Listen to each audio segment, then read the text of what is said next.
வணக்கம். இன்றைக்கு பொருட்பாலில் நாடு அப்படிங்கிற அதிகாரத்தில் முதல் குறள். தல்லா வினையிலும் தக்காரும் தாழ்விலா செல்வரும் சேர்வது நாடு. தல்லா வினையிலும் தக்காரும் தாழ்விலா செல்வரும் சேர்வது நாடு. இந்த 10 குறள்லையும் ஒரு நாடு எப்படியெல்லாம் இருக்கணும் அப்படின்னு சொல்ல போகிறாரு. முதல் குறள்லேயே ஒரு நாடு அப்படின்னு சொன்னால் எந்த 3 விஷயங்கள் சேர்ந்து இருந்தால் தான் அதை நாடுன்னு சொல்ல முடியும் அப்படின்னு சொல்கிறாரு. தல்லா வினையிலும் அப்படின்னாக்கா குன்றாத விளைச்சலை தரக்கூடிய விவசாயிகள் அவர்களும், தக்கார்னா அறவோரும், தாழ்விலா செல்வரும் அப்படின்னா கேடில்லாத செல்வம். கேடில்லாதுனாக்கா எவ்வளோ கொடுக்க குறையாது. அட்சய பாத்திரம் மாதிரி அவர்கள் எவ்வளோ கொடுத்தாலும் செல்வம் அவங்கக்கிட்ட இருந்துகிட்டே இருக்கும். இந்த மூன்று பேரும் இருந்தால்தான் ஒரு நாட்டில் குறைவில்லாமல் இருந்தால்தான் அது நாடு. இந்த குன்றாத விலையில் அப்படின்னாக்கா இப்போ ஒரு நாட்டில் கோதுமை மட்டும் அதிகம் விளையுது அப்படின்னா அது குன்றாத விலையில் கிடையாது. ஒரு மனிதனுக்கு உணவுக்கு தேவையான அத்தனையும் அந்த நாட்டில் குறைவில்லாமல் விளையணும். கோதுமை இருக்கணும், பழங்கள் இருக்கணும், காய்கறிகள் இருக்கணும். அப்படி என்னென்ன தேவையோ ஒரு மனிதனுடைய உணவுக்கு அத்தனையும் அந்த நாட்டில் எப்பொழுதும் இல்லைங்காமல் அபேண்டன்ஸ்ன்னு சொல்லுவாங்களே, அப்படி குறைவில்லாமல் அல்ல விளைச்சல் இருந்து கொண்டே இருக்கணும். அப்படி எல்லா உணவுகளையும் நிறைவாக விளைவிக்கக்கூடிய விவசாயிகள் அவங்க இருக்கணும். அப்படி இருக்கிறதுனால உணவு பஞ்சம் வரவே வராது ஒரு நாட்டில். அதே மாதிரி தக்கார், துறவிகள், அந்தனர் அவர்கள் இருக்கும் பொழுது அவர்கள் என்ன செய்வாங்க, மக்களை எப்பொழுதும் நல்வழிப்படுத்தி கொண்டே இருப்பார்கள் இல்லைங்களா. அரசன் பெரியவனாக இருந்தாலும் சரி, சின்னவர்களாக இருந்தாலும் சரி, எல்லோருக்கும் அவரவர்களுக்குரிய அறநெறிகளை எடுத்து சொல்லி அந்த அறநெறி வழுவாமல் பார்த்துக்கொள்வார்கள்.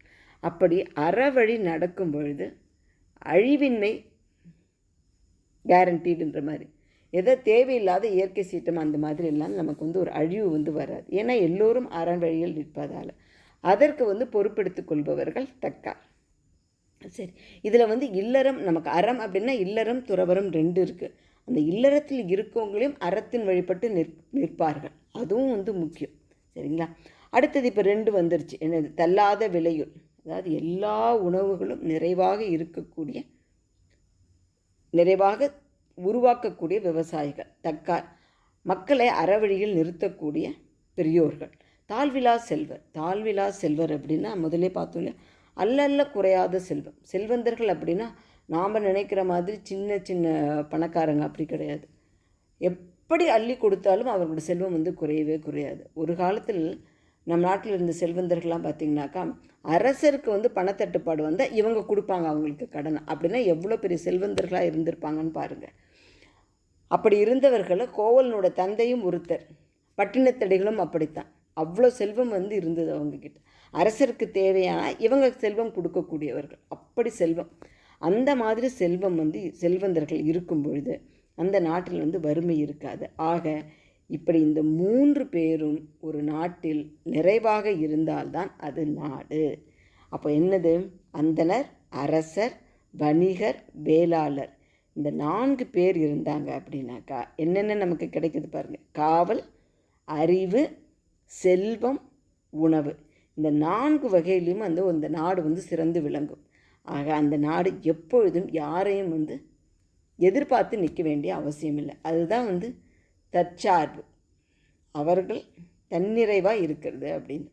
அதுதான் ஒரு நாட்டினுடைய முதல் அடையாளமாக சொல்கிறாரு. அடுத்த குறளில் என்ன சொல்கிறார் நாளை பார்க்கலாம். நன்றி, வணக்கம்.